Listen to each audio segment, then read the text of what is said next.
मी जनार्दन शिंदे, माझं वय आहे 77। येत्या 26 तारखेला सोलापूर शहरातून तमाम ज्या सोलापुरातील 18 पगड जाती आहेत या सगळ्यांच्या वतीनं संविधान बचाव मोर्चा काढण्याचं निश्चित केलेलं आहे। सध्याच्या देशातील जी परिस्थिती आहे, जे सरकार आहे, या सरकारने संविधानाला आज धोका निर्माण केलेला आहे।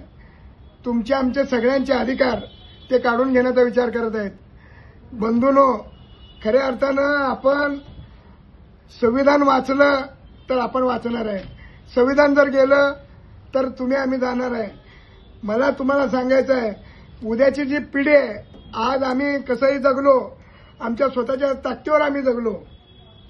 उद्याची जी पिढी आहे, या पिढीला फार मोठा धोका आहे। तुम्ही जी नवीन पिढी आहे, सध्या बाबासाहेबांच्या नावावर काम करतो आपण, बाबासाहेबांच्या नावावर आपण जगतो।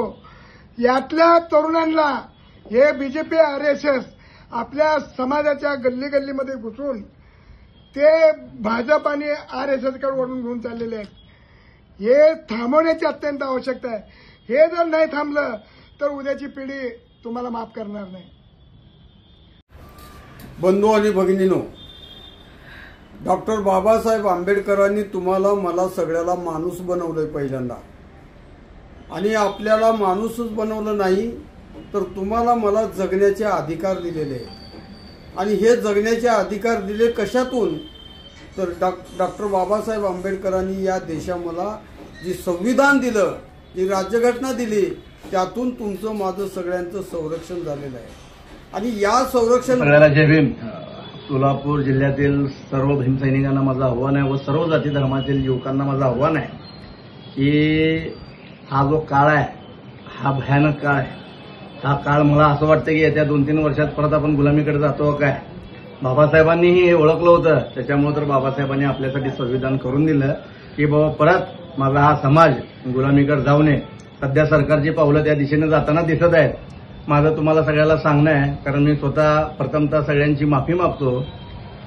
हे आमचे सुभानजी काका बनसोडे यांचं वय 85 आहे, हे आमचे जनार्दन शिंदे मामा यांचं वय 77 आहे, हे आमचे जानराव मामा यांचं वय 74 आहे, समोर आमचे मिलिंद नाने बसले त्यांचंही वय 65 वर्ष आहे। मी ह्या 2-3 दिवसात माझ्याकडनं राहायचं येऊन गेलं, मग त्यामुळे माफी मागतो।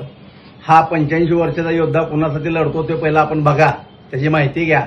85 वर्षात माणसानं काय करायचं, लग्न करायचं, घर घ्यायचं, गाडी घ्यायचं का बंगला बांध।